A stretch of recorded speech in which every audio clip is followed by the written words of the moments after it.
Faster than a speeding bullet. I ran until my muscles burned and my veins pumped battery acid. More powerful than a locomotive. An idea is like a virus. Resilient. Highly contagious. Able to leap tall buildings at a single bound.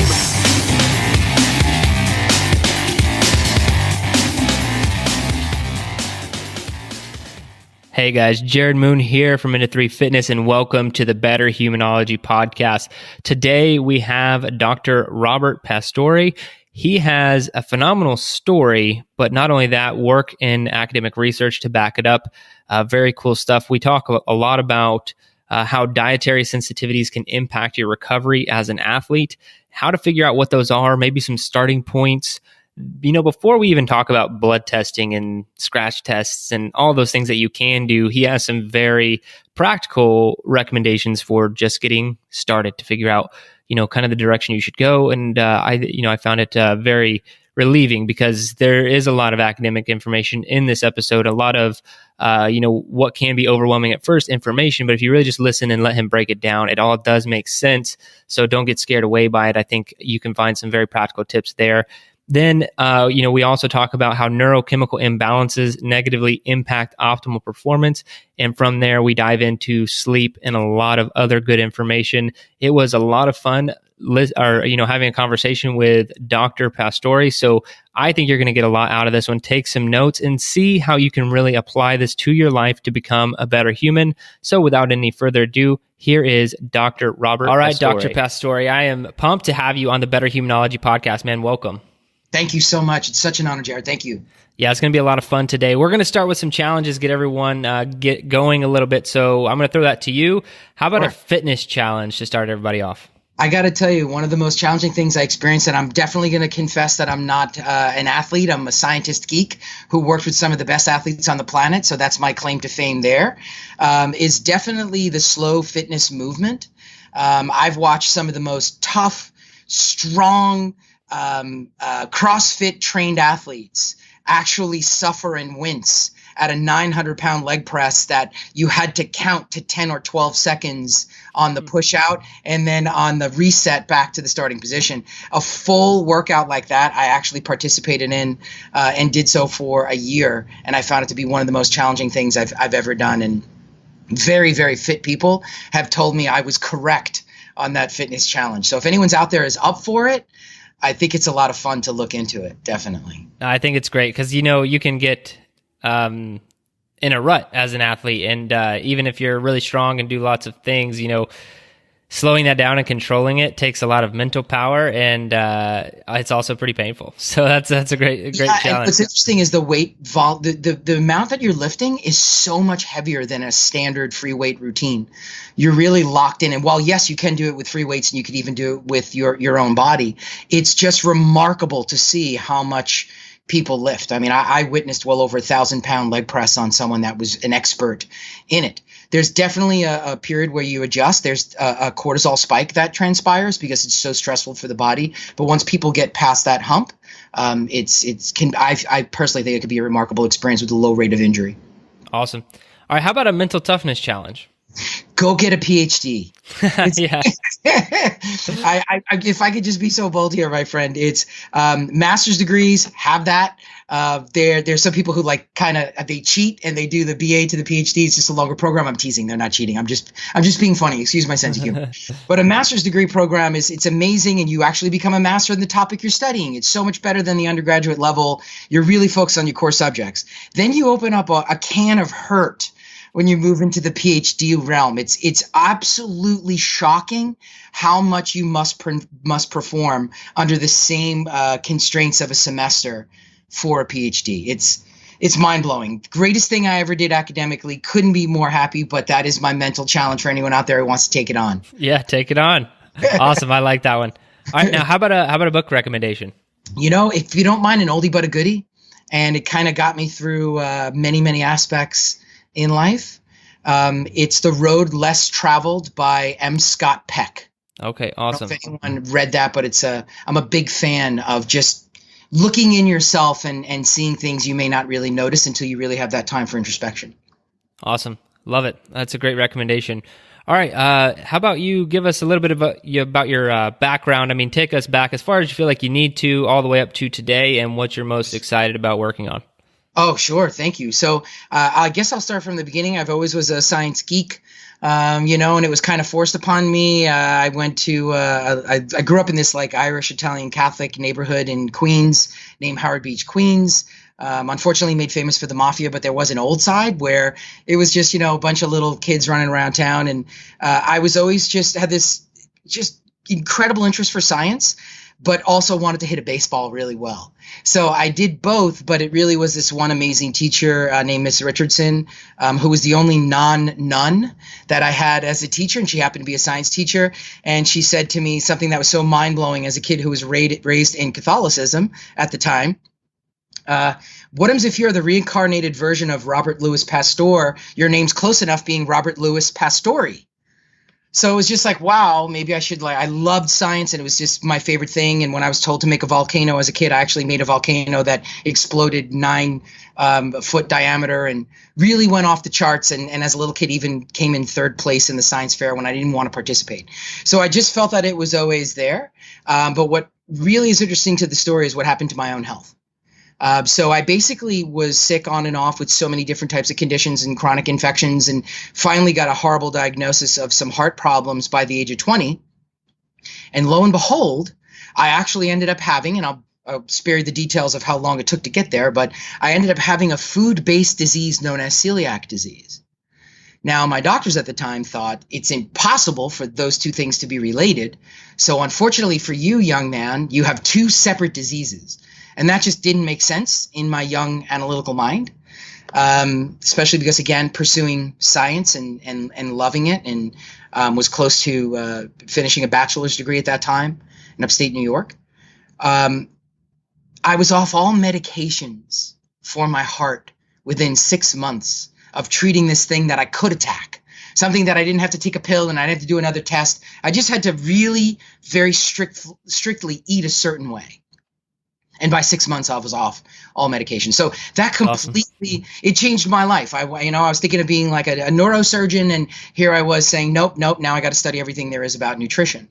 I pursued my graduate education in human nutrition at Eastern Michigan University, studied with some of the best minds there, everyone from sports science, like a guy named Dr. John Carbone, to just a litany, long list, Dr. Judith Brooks, from infancy all the way up to adulthood with regard to nutrition for the lifestyle. So I found it fascinating. It was also my first foray into nutrigenomics when we were starting to learn about genetic polymorphisms of nutrition. And one of the biggest ones being studied at that time, which again started tattooing in my brain this mantra of one diet does not fit all, we're all biochemically unique, but just looking at the data on methyl tetrahydrofolate reductase polymorphisms, where women of childbearing age were just not able to get folate from their diet or from a synthetic version of the nutrient folic acid and convert it to the biological form. And upon closer inspection, I started seeing that there were even more genetic abnormalities, one for converting beta carotene into proper vitamin A, retinol, right? So I'm like, oh my goodness, this is like amazing. Do more of these things exist? So the more I started pulling the wool away from my eyes and getting to the truth, I started really kind of confirming what I believed all along. Everyone is biochemically unique. There's all these little nuances. We're only discovering the tip of the proverbial iceberg, kind of like how my disease, celiac disease, sits on this little island of what it is and how, air quote, rare it is when it's really more common than people think. But then there's the base of this massive iceberg that people don't even see, which is so many diseases that are linked along that same genetic line. And one of them was the heart problem that I had. So then after that, wanted to get certified in human nutrition, and the best group at the time, and I still think to this day, no offense to any other groups, was the Certification Board of Nutrition Specialist. And at that time, it was really owned and governed by the American College of Nutrition. So there's a program called a CNS where you have your graduate education, and then you have to put in your thousands of hours and make sure you do your internship.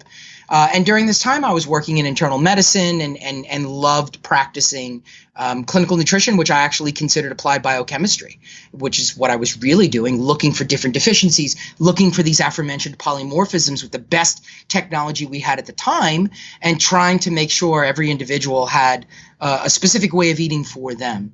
I'm a glutton for punishment, as you heard by the challenge question you asked me. So had to pursue a PhD, and did so right across the river, talking to you from my home in Manhattan, but right across the river in New Jersey. I went to Rutgers. I loved the school. The program was recommended to me by an honor society I was a member of in Eastern Michigan University called Phi Kappa Phi. And everybody knew I kind of loved nanomedicine. I was obsessed with how really small things can have such a massive influence, and how you could use nanotechnology as a form of almost precision medicine. And I completed my PhD at Rutgers in biomedical informatics, nanomedicine, and clinical informatics. So a lot of absurdness and math, and my wife would jokingly see my notebooks and say, "Is that alien writing?" So fun stuff like that. So I basically created an amalgam of that, that's who I am. And I let all of that kind of spread into and evolve into my still core belief system of human nutrition. And I think what I'm most excited about in my life is that combination, those different disciplines.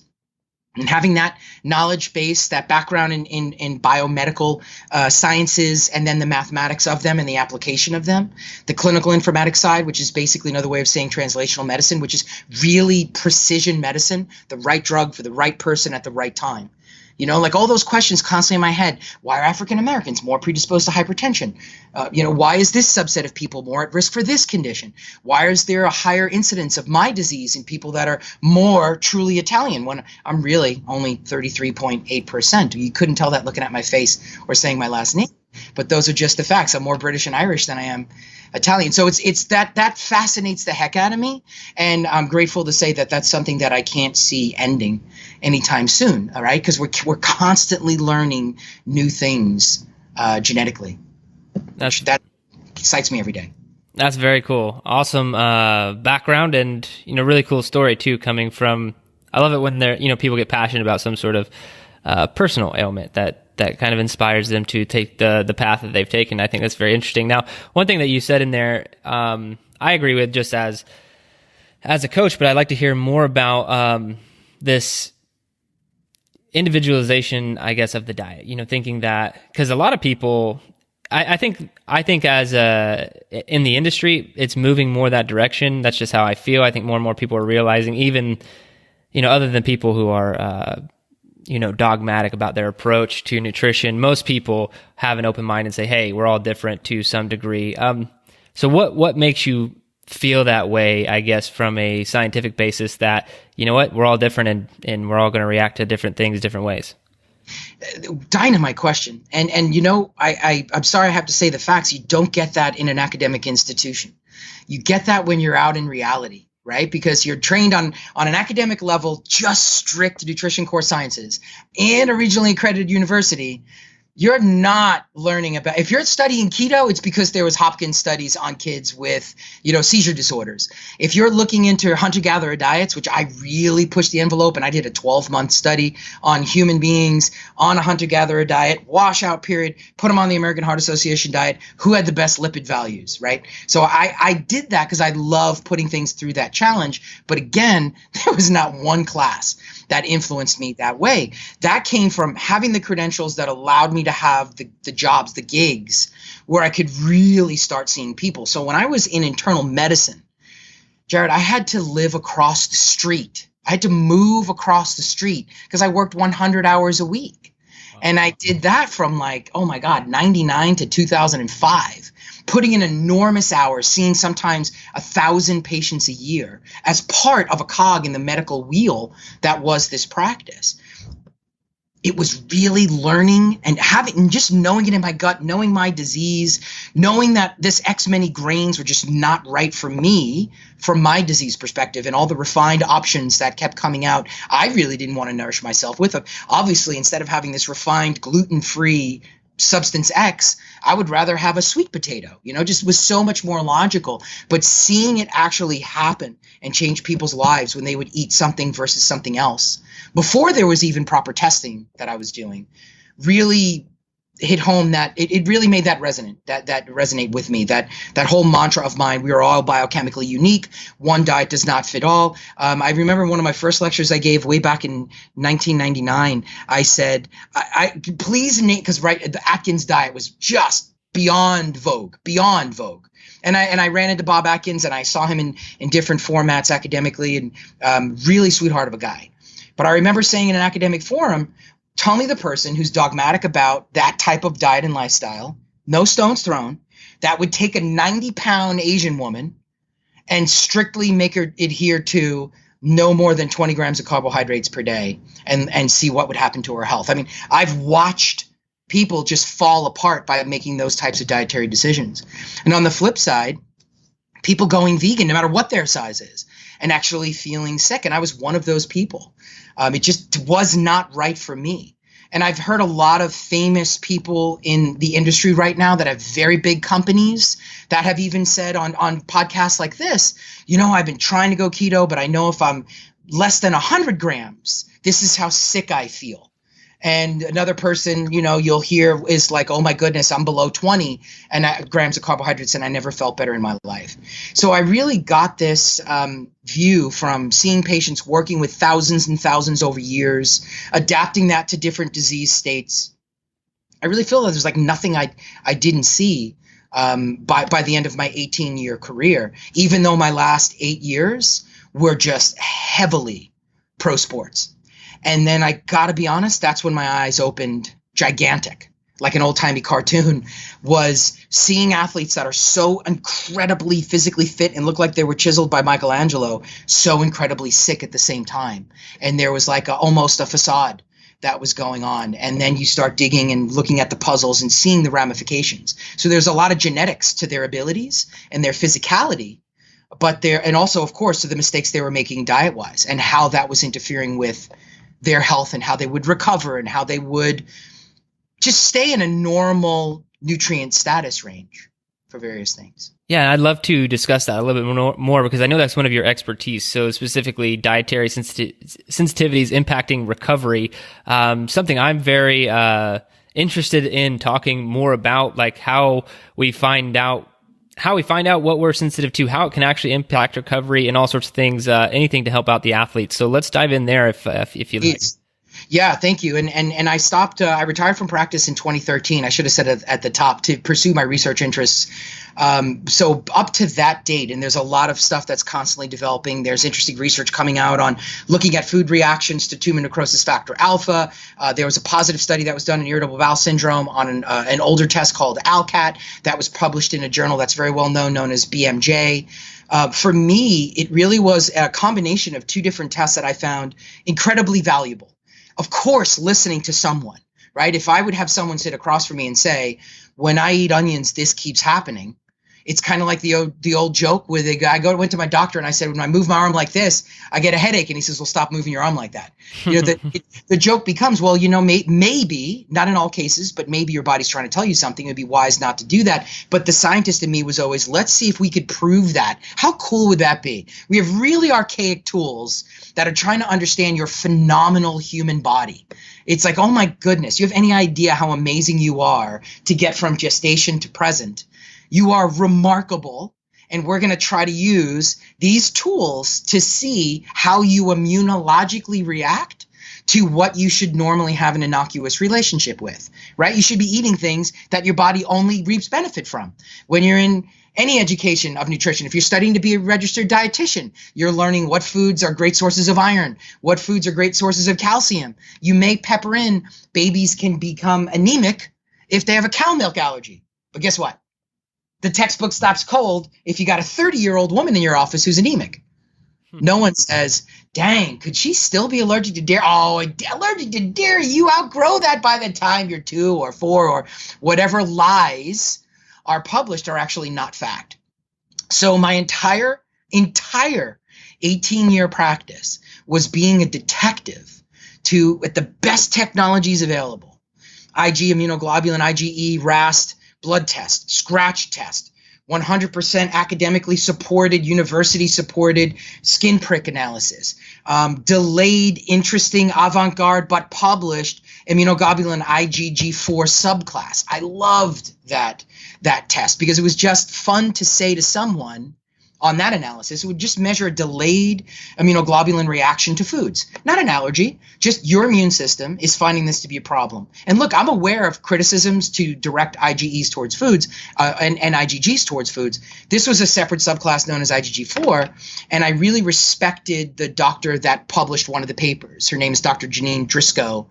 She's a medical doctor, and it was published in the American Journal of Clinical Nutrition. And when I read that paper, I went, dang, this could be an amazing tool. And when I added that to my arsenal, I had amazing experiences. For example, a young girl came in with eosinophilic enteritis, horrible gastrointestinal disease. Doctors usually treat it by making you inhale steroids into your stomach, which I always found fascinating because clearly they're getting in your lungs. So your whole body is full of these steroids to suppress some type of immunological reaction. And she would a lot of these people would just vomit out of nowhere, and they couldn't get their stomach to empty on time. And there's a different gastroparesis was involved there as well, where there's almost like a paralyzation of the ability for the stomach to empty into the pyloric sphincter to the duodenum. But what really blew me away was I saw in this test potato, white potato specifically. So here I am with her parents, and they're all well-educated people. And I said, look, it would be really great if we could avoid potato, and we're going to do all these other amazing things. We're going to do all the medicines. We're going to do this stuff. The parents go home. They didn't even start the meds. She was crushing French fries. Potato starch was in everything. And shockingly, she was completely, I don't want to say the C word, but she was basically cured of this horrible condition just by a food reaction.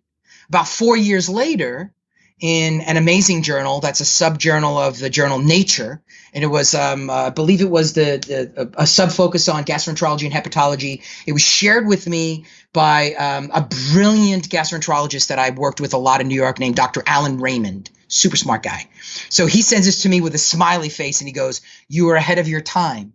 And the title of the study was on eosinophilic enteritis being caused by non-IgE mediated food reactions.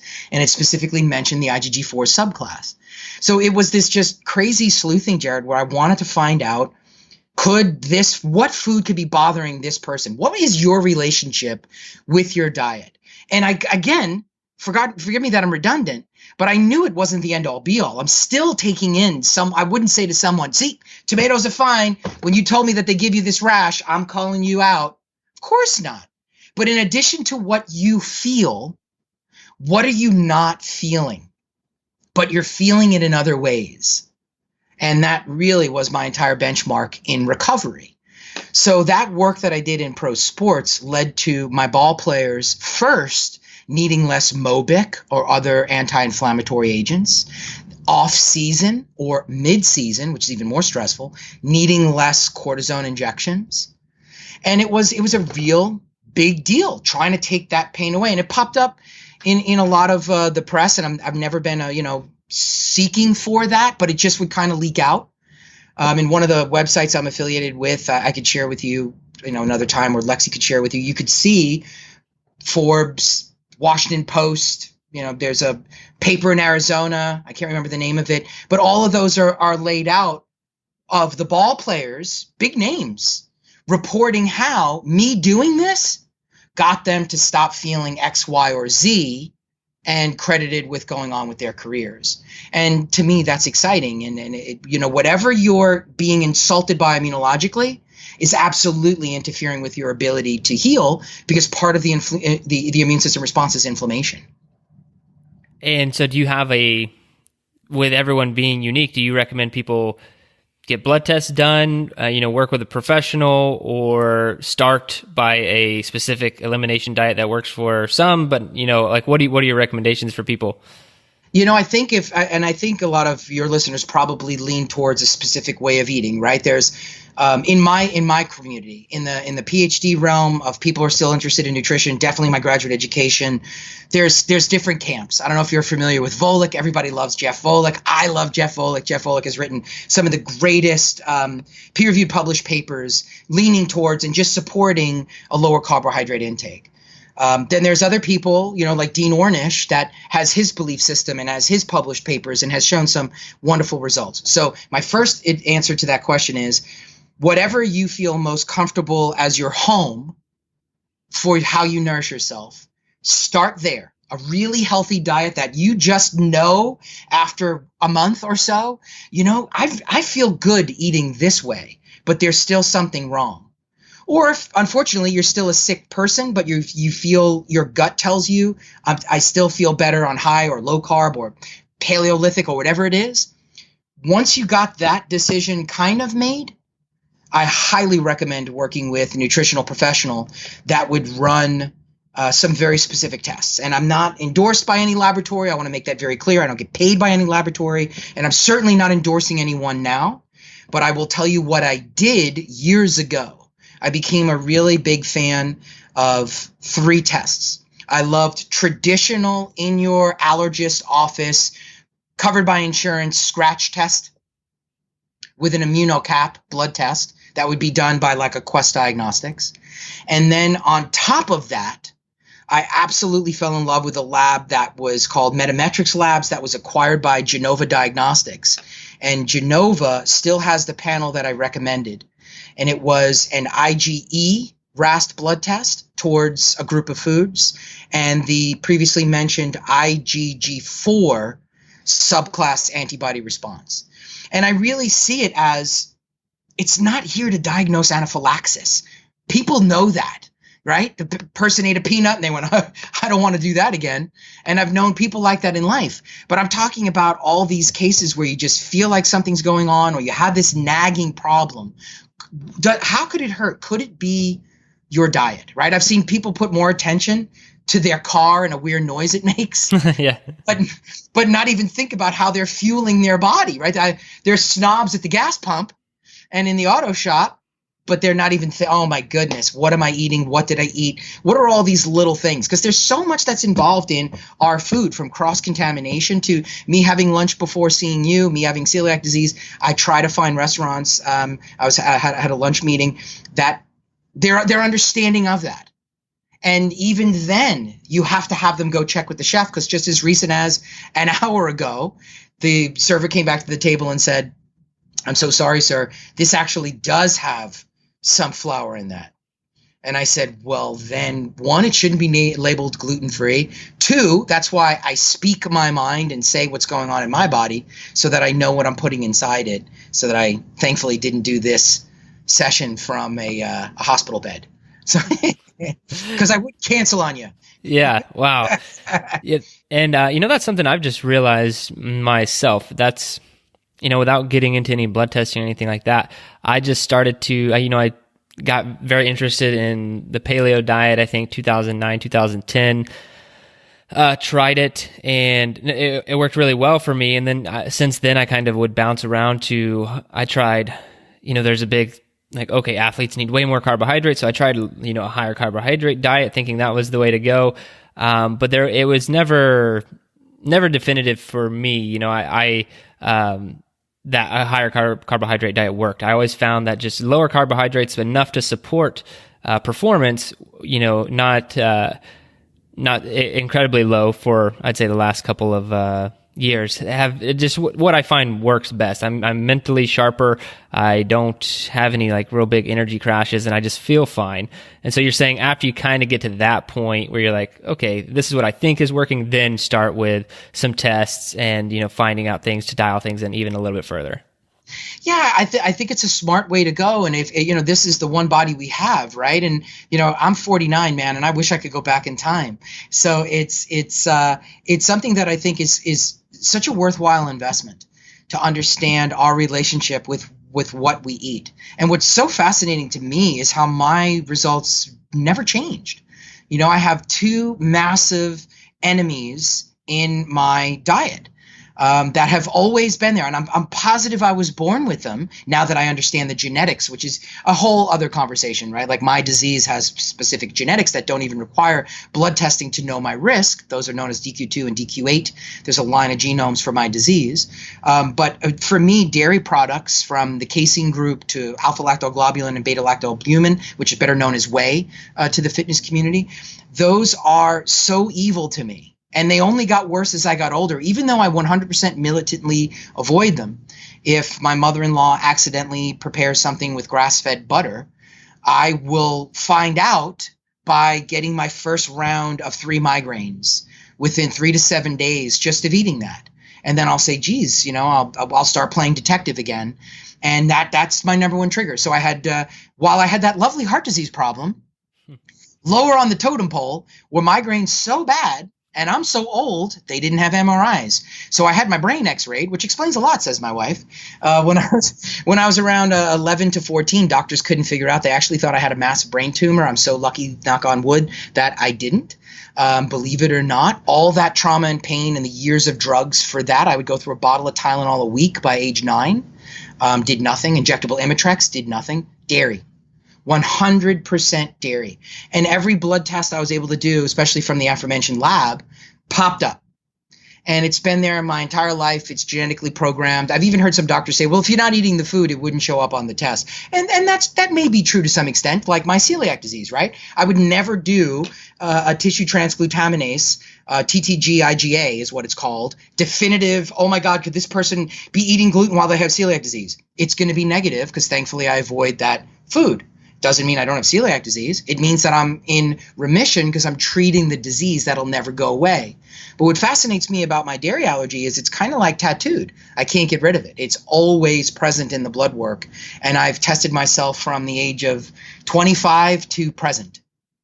It's remarkable. Wow. That's incredible. And do you find it difficult to keep up or I'd say keep on guard with the things that you have to stay away from? That is fascinating. I attended a lecture years ago at the original definition of orthorexia, which came out of Albert Einstein College of Medicine.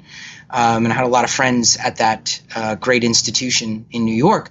And what was so fascinating was there was a dialogue of just being afraid to eat food prepared by others because your reactions were so severe. Not a more modern spin on the diagnosis where it's more of a psychological problem. But this, while it's psychological, it's not like anorexia nervosa or bulimia. It's if you have a child that has anaphylaxis eating peanuts, you could imagine being a parent, you'd be really paranoid when little Johnny's at the school, parties, right? You're like, oh my God, and you're freaking out. I was once on a flight and they announced there will be no nuts served on this plane because there was a kid on the plane that was so severe, even them aerosolized for some reason.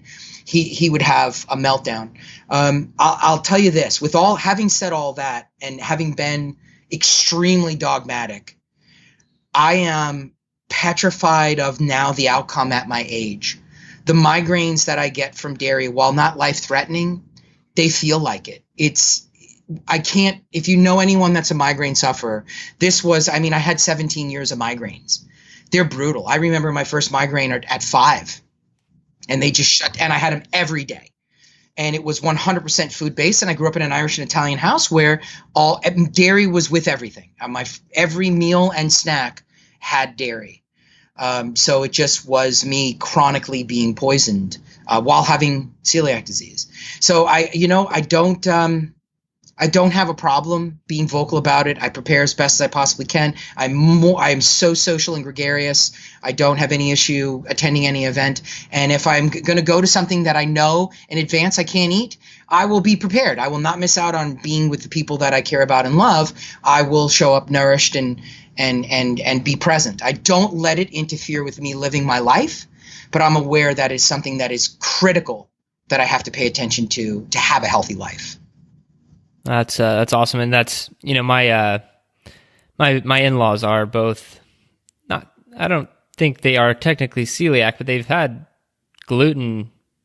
Been serious about gluten for like the last 30 years because they have some very serious reactions when they eat gluten. And I just want to get your take on it because it's you said you can walk into restaurants today and people are like, yeah, okay, this is gluten free or whatever. But I remember even just when I first started dating my wife Emily and would go to restaurants with them, and I mean that's over 10 years ago. Even back then, just a little over a decade, was still kind of uncommon to say, hey, I can't have any gluten or whatever. People didn't really understand. So going back 20, 30 years, what's the transition that you've seen in people's understanding? It was the most remarkable, eye-opening experience of my life. It's not just the restaurants. I think what I also cannot forget about the day of my diagnosis was the doctor, who I will not name, went to his medical textbook off his shelf and tore out the page on celiac disease with diet notes and handed it to me. And when I left the office getting this diagnosis, I finally had my diagnosis. In my mind, I felt comforted that I finally was given an answer. I couldn't help but have that thought suppressed over the thought of, what's he going to tell the next celiac disease patient, since he basically gave me the only page he had at this time? There was no internet. Right. So we're going so far back. It was impossible. I ate things that put me in the hospital. They were labeled gluten-free. There was no government law.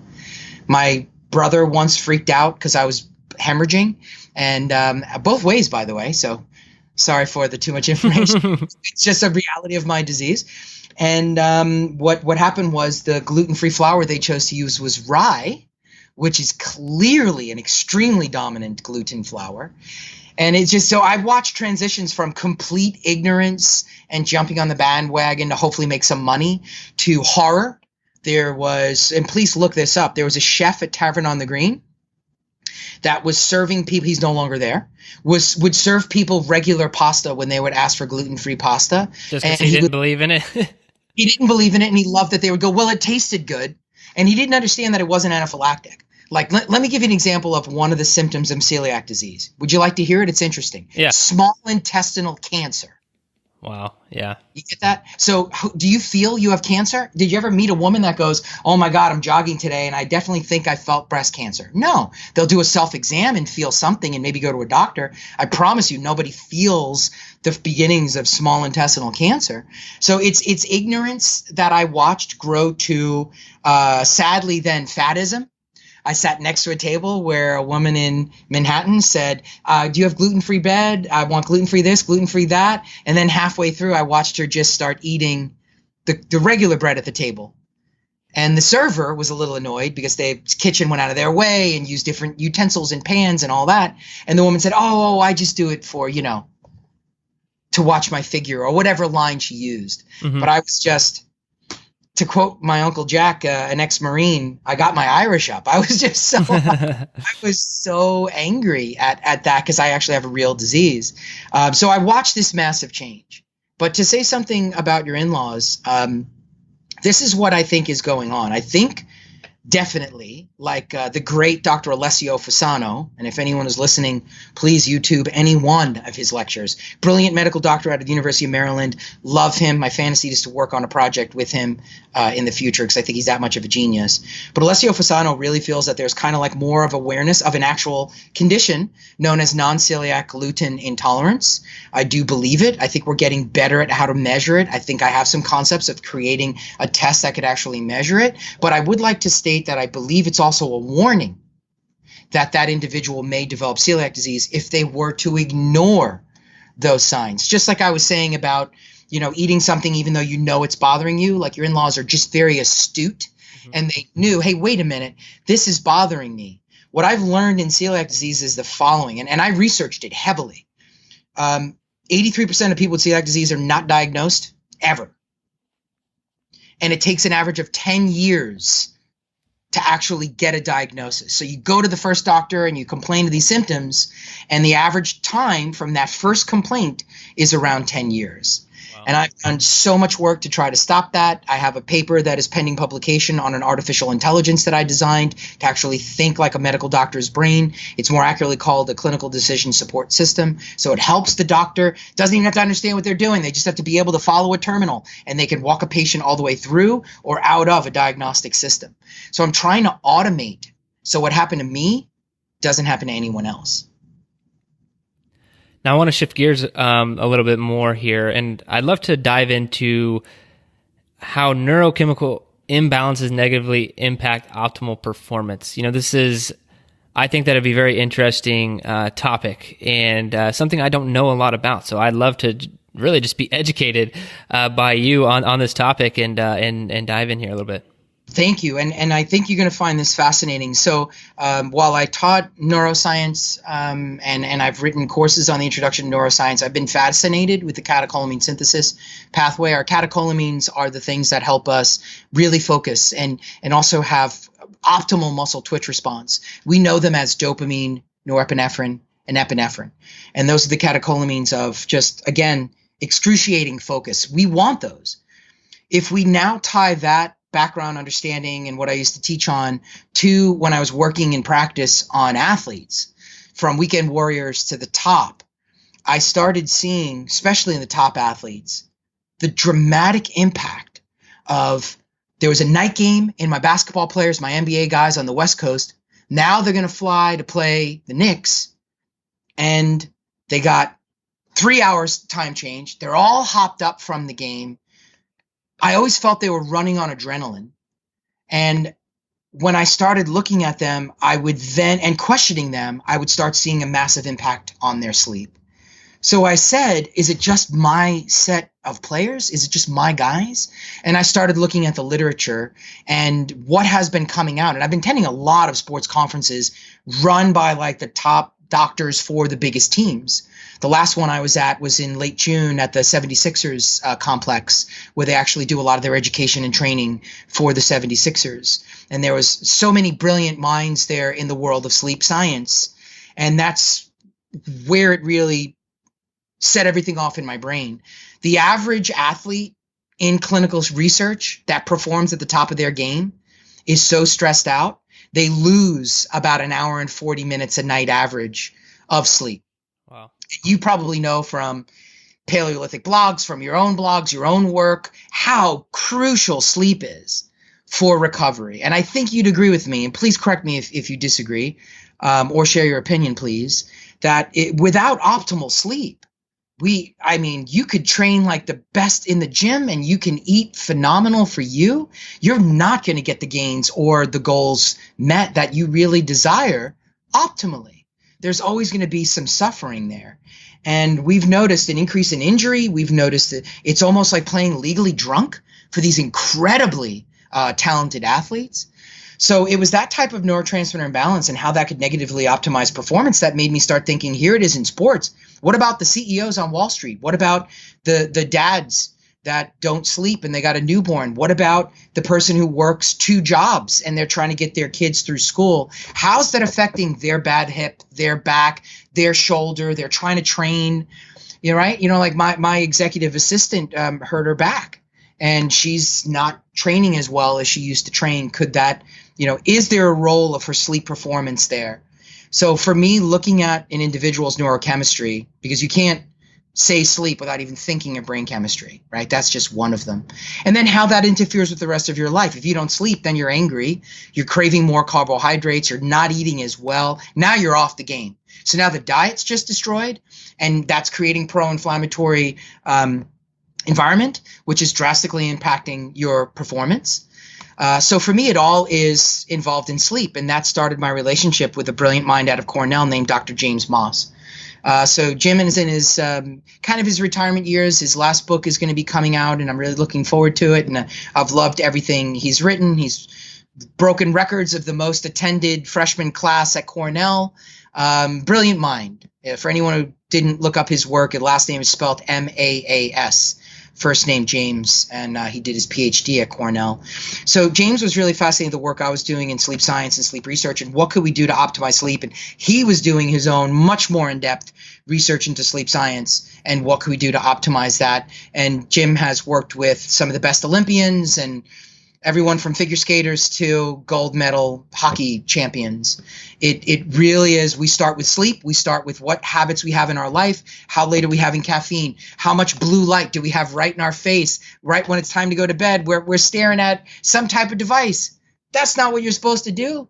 That's drastically affecting your body's ability to make its own melatonin. And if you're doing that, keep in mind, everything's a domino effect, right? So catecholamine synthesis is a rate-limiting effect that's linear. Dopamine becomes norepinephrine. Norepinephrine is converted into epinephrine by the enzyme system, phenylethylamine methyltransferase. If there's any clog in the system, something in behind it is going to suffer.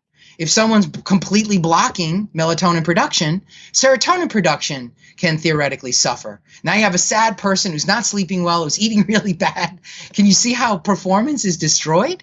Oh, yeah. So I always believe in starting with sleep and working with, if you need, a team of experts that can help optimize sleep. I started doing that with the Anaheim Ducks.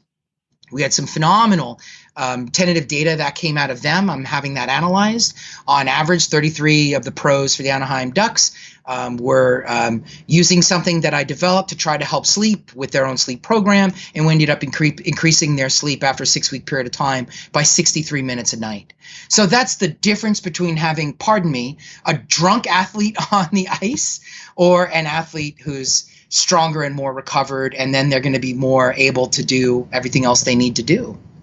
Yeah, I 100% agree with you on sleep, because I've not a true experiment, for myself, just prior being in the military, before running my own business, sleep was not always something that was easy to come by. We get shorter sleep windows. And to be honest, I did okay in training at that time, but it really wasn't to the level that it is now. But right now, I'm able to get a lot more sleep, and something I really focus on. And I'm a big fan of morning routines and waking up early, but I always like to throw a caveat to that to other people who are listening, because they might think like, hell yeah, let's get 4.5 hours of sleep and get our morning routine. I'm saying, no, I'm going to go to bed really early so I can wake up early and do my morning routine. That way I'm still getting plenty of sleep. I think it's very, very important for athletes and everyone else, really. You're a smart man, and we live in and this is my humble opinion, I believe we live in a culture of sleep shaming. I think it's okay. We wear it like a badge of honor that we're not getting enough sleep. And please note that you're talking to a 49-year-old scientist that has a 13-month-old child. Yeah. I understand sleep deprivation extremely well. And what is most frightening to me, remember how I said what an amazing machine we are as human beings? And you as a military man, God bless, by the way, and thanks for your service, we adapt so well. Does it mean that's healthy that we adapted? No. I could tell you right now, just the fact oh my God, my daughter, it was so brutal. I had to have a sleep specialist in. As someone who works in neurotransmitters, because I can't give my daughter any type of chemicals I'm working with in the lab. I want her brain to develop naturally, to actually teach my daughter how to learn to sleep. It's a lesson you must learn, like reading and writing. We just don't magically sleep. And I would adjust my schedule for that. If that meant I was going to bed at 8 p.m., I was going to bed at 8 p.m.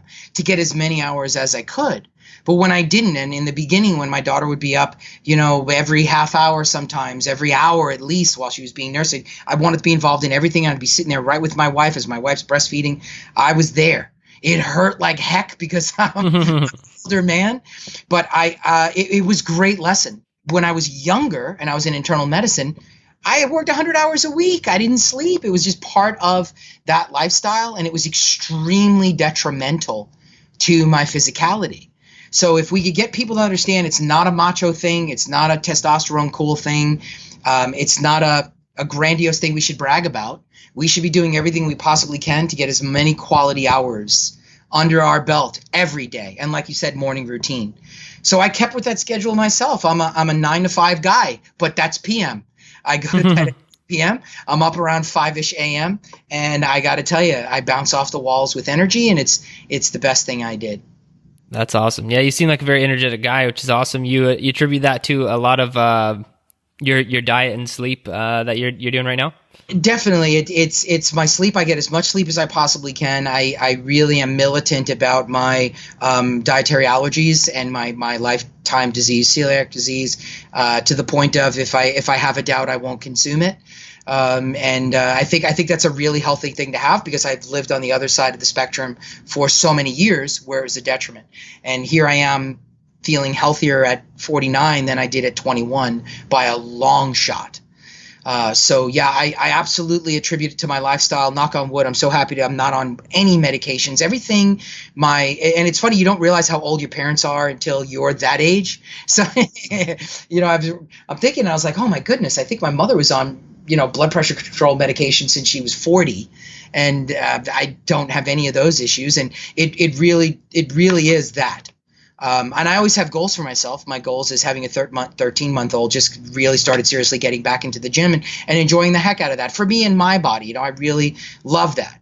But if I didn't sleep, the whole round of chest press and shoulder presses I did yesterday, I'd be a heck of a lot more sore today if I didn't have that sleep I had last night. Now, there are other things, right? The diet, I'm so glad you mentioned that. That's critical. You can get all the sleep in the world, but if you're eating fast food and all these things that are against your body's immunological system, that's a mess.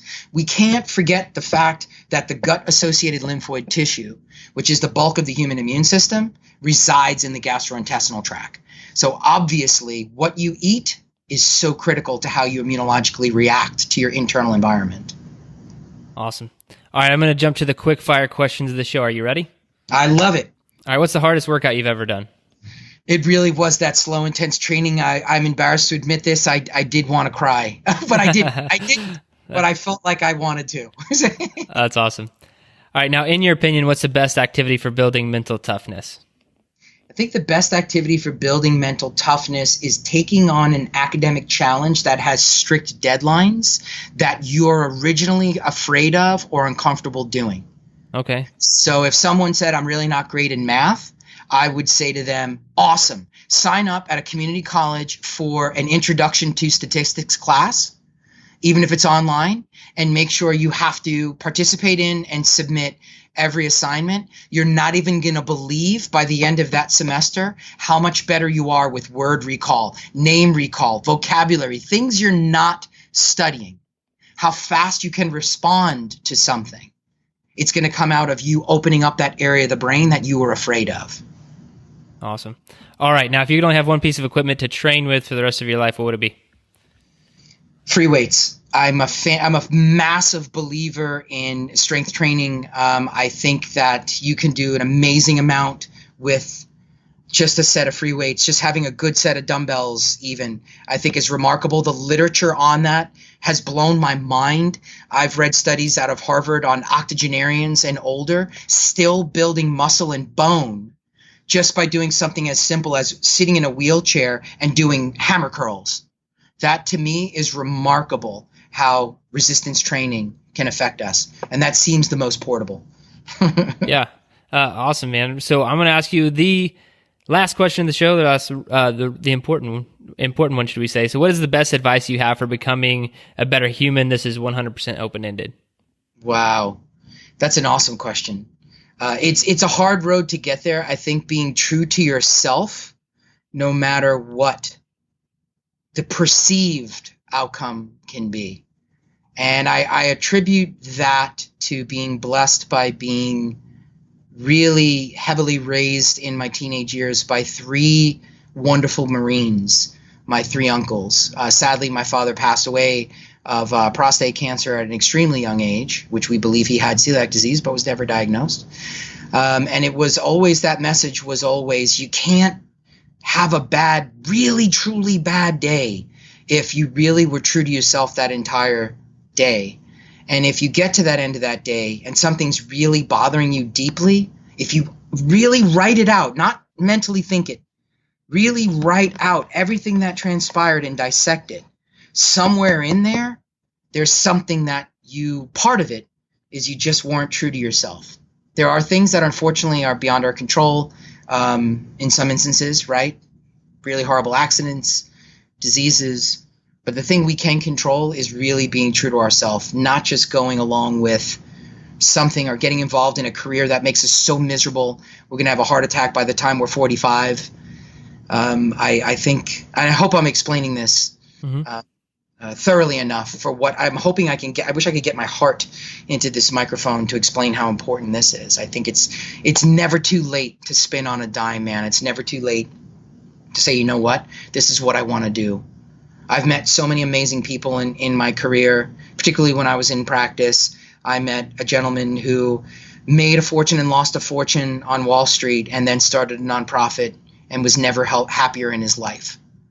On the flip side, I met a lawyer that worked as a nonprofit attorney for years and then invented something and was so passionate about it, she might make a profit. And I said to her, it'd be great. There's nothing wrong with taking care of yourself, but how about developing with your background an entire new charity around that, and then give a generous portion of the proceeds to that charity so you can actually fill both needs in yourself. Just being true to yourself, trying to hitting both those things. And she became just phenomenally successful. So I think that's really how I try to live every day. That's awesome. Well, Dr. Pastore, it's been a pleasure talking to you, but I'm sure people are going to want to dive into these topics more, learn more about what you're doing. So where can people go, visit, learn more, all that stuff? I appreciate that. You can, I guess the easiest way that has a funnel to me everywhere is there's a website that I have, which is just my full name. It's robertpastore.com. So it's drrobertpastore.com. And that can take you off to different areas where I do research. You'll see my parent company that I work for there called Vital Air. There's my LinkedIn page. So you can click on that and pull up my academics. And learn more about me there. So that's just a great, easy funnel to find where I'm at and what I'm doing. Awesome. And we will post all of that in the show notes for anyone listening. If you want easy access, just click the links and you'll be taken to all the different things that he just mentioned. Well, Dr. Pastore, it has been a blast. I've learned a lot and really enjoyed the conversation. Thank you so much for being on the Better Humanology podcast. It was such a pleasure, Jared. You're a dynamite guy, and thanks so much for having me on. It was a wonderful experience.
Your best.